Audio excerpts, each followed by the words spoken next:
Manipulation आवाज़ नहीं उठाता, वो दरवाज़ा नहीं तोड़ता, वो धीरे धीरे तुम्हारे अंदर से एक चाबी बना देता है और जब चाहे दरवाज़ा खोल देता है। साइकोलॉजी कहती है मैनिपुलेशन इसलिए काम करता है क्योंकि तुम्हें पता ही नहीं चलता। जब तक पता चलता है बहुत देर हो चुकी होती है। नैना 27 साल, एक लड़की जो हमेशा यह सोचती थी कि वो लकी है कि उसे विक्रम जैसा इंसान मिला। विक्रम जो हमेशा सही बात कहता था, जो हमेशा जानता था नैना को क्या चाहिए, क्या नहीं चाहिए, किससे बात करनी चाहिए और किससे नहीं। नैना को यह कंट्रोल नहीं लगता था, यह केयर लगता था। साइकोलॉजी कहती है यही मैनिपुलेशन की सबसे बड़ी कामयाबी है कि तुम्हें उसे पहचान नहीं पाते क्योंकि वो तुम्हें अच्छा फील कराता है। पहले एक दिन नैना ने विक्रम से कहा, मुझे अपनी कॉलेज फ्रेंड से मिलना है। विक्रम चुप हो गया। थोड़ी देर बाद बोला, जाओ, मैं ठीक रहूँगा। मुझे पता है मेरी ज़रूरत नहीं तुम्हें। नैना रुक गई। उसने फ्रेंड को कैंसिल किया।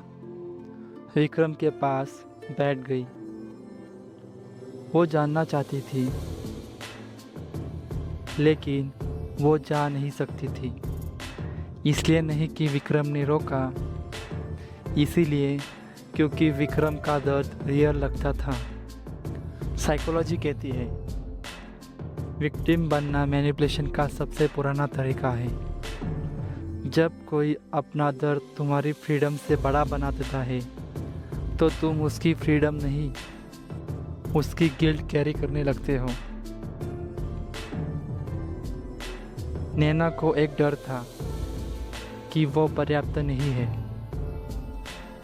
कभी थी भी नहीं। यह उसका पुराना जख्म था। विक्रम यह जानता था। उसने यह नैना से ही सुना था।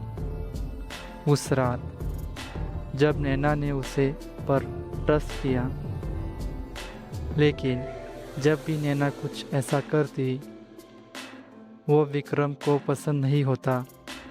वो कहता, मुझे लगता है तुम खुद को जानती नहीं, तुम्हें लगता है तुम सही हो। लेकिन असल में वो वाक्य अधूरा छोड़ देता था। नैना उस अधूरे वाक्य को खुद पूरा करती थी और हर बार वो जवाब उसके खिलाफ होता। साइकोलॉजी कहती है मैनिपुलेटर तुम्हारा ट्रस्ट नहीं लेता, वो तुम्हारी वल्नरेबिलिटी लेता है और उसे तुम्हारे ही खिलाफ रख देता है। 6 महीने बाद नैना ने नोटिस किया उसके पास बात करने के लिए कोई नहीं था। एक एक करके सब दूर हो गए, कॉलेज फ्रेंड, पुरानी कलीग्स, यहाँ तक कि उसकी बड़ी बहन भी। लेकिन नैना को याद नहीं था कि यह कब हुआ और कैसे हुआ। विक्रम ने कभी नहीं कहा था उनसे मत मिलो, उनसे बस कहना था वो तुम्हारी सच्ची दोस्त नहीं लगती। वो तुम्हारे बारे में क्या सोचती है पता है, तुम डिज़र्व करती हो बेटर। और नैना ने खुद दूरी बनाई, खुशी से। इसलिए नहीं कि वो मजबूर थी, इसलिए क्योंकि उसे लगता था यह उसका फैसला है। साइकोलॉजी कहती है आइसोलेशन तब सबसे इफ़ेक्टिव होता है जब विक्टिम को लगे कि वो खुद चूज़ कर रहा है। एक शाम नैना ने विक्रम से कहा, मुझे लगता है कि हमें बात करनी चाहिए। विक्रम ने देखा और फिर कहा, मैं इतना करता हूँ तुम्हारे लिए और तुम्हें बस प्रॉब्लम ढूंढनी है। ठीक है, बोलो, मैं सुन रहा हूँ। वो आखिरी दो शब्द, मैं सुन रहा हूँ, इस तरह कहे जैसे यह भी एक एहसान हो। नैना ने जो कहना था नहीं कहा। उसने माफ़ी मांगी और खाना बनाने चली गई। साइकोलॉजी कहती है गिल्ट मैनिपुलेशन का सबसे इनविजिबल हथियार है। इसलिए नहीं कि वो झूठा होता है, इसलिए क्योंकि वो तुम्हारी केयर को तुम्हारे खिलाफ यूज़ करता है। तुम केयर करते हो इसलिए गिल्ट फील करते हो, और जो गिल्ट फील करे वो डिमांड नहीं कर सकता। एक रात नैना ने सोचा, क्या यह सब सही है? अगले दिन सुबह विक्रम ने कॉफ़ी बनाई उसके लिए बिना मांगे। नैना ने सोचा, शायद मैं ज़्यादा सोच रही हूँ, शायद वो सच में केयर करता है, शायद मैं ही गलत हूँ। वो शायद विक्रम ने नहीं कहा था, नैना ने खुद से कहा था, खुद को।